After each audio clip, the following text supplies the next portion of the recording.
بسم الله الرحمن الرحيم الحمد لله رب العالمين والعاقبة للمتقين والصلاة والسلام على أشرف الأنبياء والمرسلين محمد وعلى آله وصحبه أجمعين. أما بعد، محترم ورونو خویندو د خوبونو تعبیر په سلسله کې د زه احمد بشیر لقمانی ستاسو خدمت کې حاضر یم. یو خوب دا اورئ. السلام علیکم ورحمۃ اللہ وبرکاتہ. وعلیکم السلام ورحمۃ الله وبرکاتہ. الله د خوشاله او آباد لره. قاری صاحب زمونږ ماشومانو د سحر اذانونه داسې نیمه ګنټه مخکې خوب ولیده چې خوب کې زمونږ والد صاحب او زمونږ مشر ورور او زما د ماشومان داسې باغ ماشاءالله د لوکاټ و دا شنې ونې او زیړ لوکاټ او سپین امرود څه او دا امرود خو لا داسې په ځمکه ولیدلي پراته نو زما والد صاحب د باغ کې زما د مشر ورور ته وایي محمد قاسم ته چې لږ لوکاټ راواخله راته راوشکوه. هغه وایي چې دا خو لږ جګ دی زه یې نسم شکوی. بیا دې دوران کې زما والد صاحب زما د ماشومانو ته وایي چې تیر اخیستی چې دا یو داسې لږ وخیږي نو دا لوکاټ چې راشکوي غټ غټ وي لکه ماڼو قدر داسې غټ چې هغه کوي نو پوره یې لاس ته نه راځي، نیم نیم راشکوي او زما والد صاحب ته یې ورکوي. یو تر دې چې دا شاخ هم را کوز کړي، دا کوم یو کې چې شاخ کې چې لوکاټ ټیټې کړي، زموږ واړه ماشومان یې دا ټول راسي بس دې چې دا شاخ ورته ټیټ کړي نو د ده نه دا لوکاټ کوي. ده نه چې کته شي نو هم سپین امرود پراته وي، دا ماشومان زمونږ را اخلي. نو دغه شی بیا زمونږ والد صاحب هم همدغه لوکاټونه د سپینو امرودو نه وخوري، دا ماشومان یې وخوري. نو داسې خوب زمونږ ماشومانو لیدلی وم. نو دا خوب یې کتلی، دا ښه خوب دی، الله دې تاسو ته ښه کړي. په خوب کې چې کله مړی یا وفات شوي شخص له شا نه د ژوندي انسان نه څه شی غواړي او ورته ورې نه کړي، دا ښه تعبیر لري، او که ورته ورې کړي نو ښه تعبیر بیا نه لري. داسې په دې خوب کې ستاسو مشر ورور نه دا ستاسو وفات شوي پلار والد صاحب چې غوښتی ده چې دا لکات راته وشکوه او هغه ورته ویلي چې لاس مې نه رسېږي، نو معنا دا چې دا ورور ته دې که څه تشویش وي، څه مال د ضایع کېدو یا څه څوک مریض وي، څه تکلیف رسېدو، مصیبت رسېدو، پریشاني ورته وي، انشاءالله دا ورته نه رسېږي. او داسې بیا ستاسو والد صاحب ستاسو فامیل ته وایي چې ستا لاس رسېږي خیطه راکړه، نو دی وایي چې زما لاس رسېږي او دی بیا کش کوي او پوره ورته نه رسېږي او داسې ټوټې ورته راځي او غټ غټې لوکات دا ورته ورکوي، والد صاحب ته دغه یې خوري. نو دې کې همدغه تعبیر دی چې ستاسو ته لکه ستا فامیل ته تا ته کیدای شي یو څه شی هم ونه رسېږي تاسو ته، یو څه مال وي هغه ته تمه لرئ هغه ونه رسېږي، یا یو څه نور شي کمی راشي، نو په دغه باندې تعبیر کېږي چې لږ کمی یو شی به راځي. او دغه مړی چې کله شی ځان سره وړي یا شی خوري او غواړي د کور نه، د کوم کور نه، د خپل کور نه شی غواړي، نو دا بیا ښه تعبیر نه لري. معنا داسې یو شی کمیږي او یو شی لاس نه وځي، ځکه هغه مړی چې ده هغه وفات شوی ده، هغه نشته، نو هغه غواړي چې یو بل شی هم ځان سره څه غواړي، معنا یو بل شی ځي، یو بل شی په تګ ده، یو بل شی هم ځي تاسو نه. نو دغه کې یو تعبیر ده چې هغه که څه هر مسله وي نو ستاسو منځ کې نو هغه مشر ورور ته دې کیدای شي چې ونه رسېږي، نو تاسو ته لږ هغه به رسېږي، ځکه ته وایې چې هغه املوکان هغه لوکاټ ډېر غټ وي خو هغه لاس کې چې لاس اچي نو پوره یې لاسته نه راځي، بغلونه تش کېږي، بیا والد صاحب ته دې ورکوي.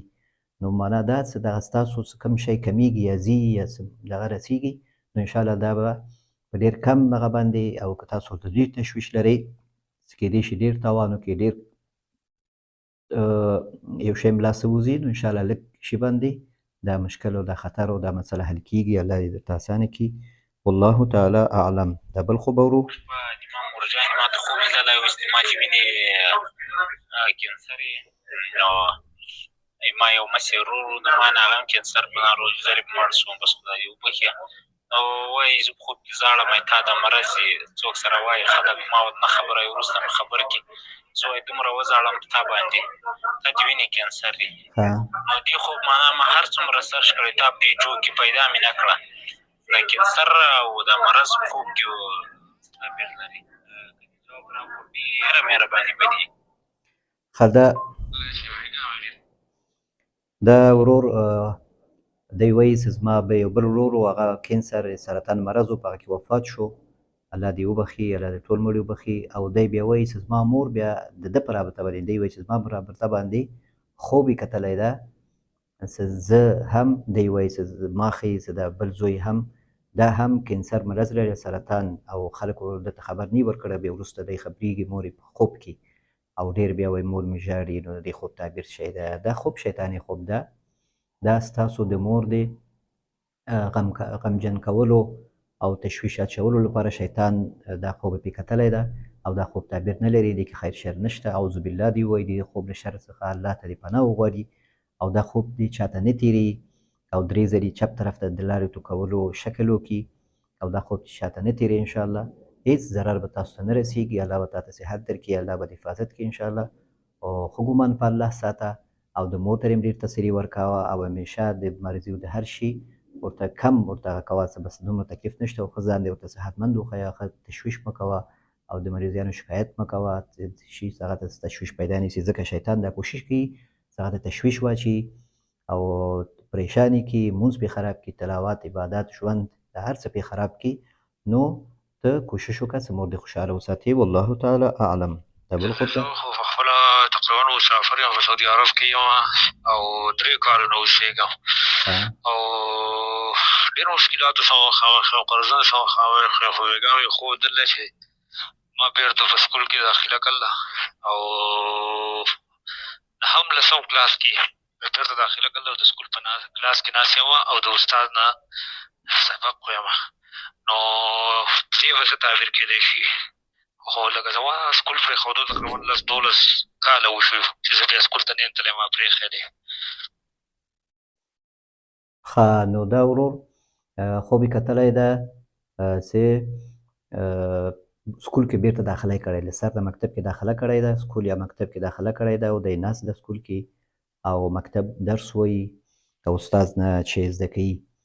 نو دا دی وایي چې زه ډېر قرضدار یم، ډېر پریشان یم، ډېر مشکلات لرو. نو دا ډېر ښه خوب ده، الله دې درته ښه کړي. دا خوشخبري ده تا ته چې دا مشکلات د نور په حل کېدو ده. تا ته ډېر تجربې حاصلې شوي.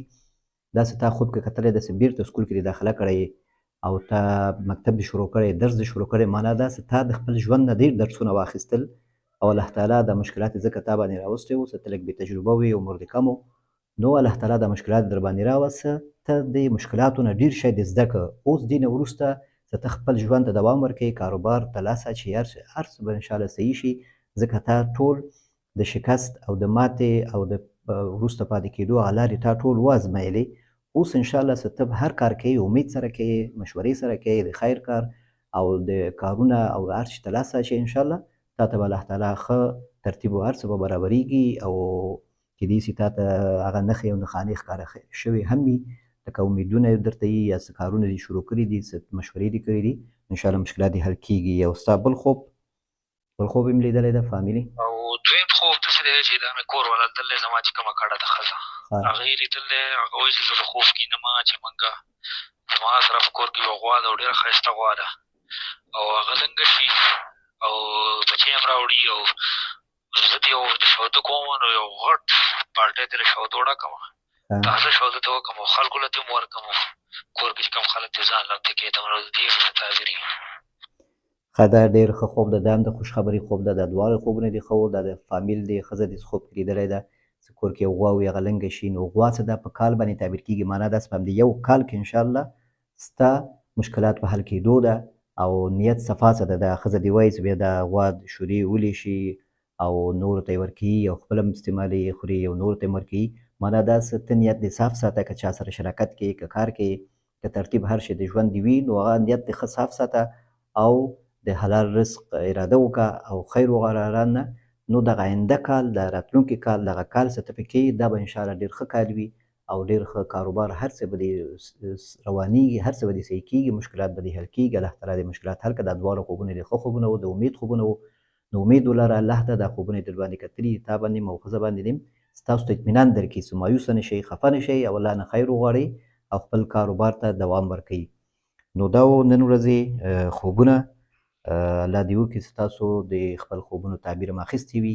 که ستاسو سره څه سوال وي د خوبونو تعبیر په رابطه باندې چې دا خوب ته یو تعبیر که صحیح و هم ماته اطمینان راکوي او که لږ پوښتنې وي په بعض ځای کې نه پوه نه شوې نو هم ماته کمنټ کې ولیکئ یا دغه مسیج راته ولیکئ واتساپ کې. دغه واتساپ نمبر ده په همدې باندې دا خوبونه مې لیږلي دي.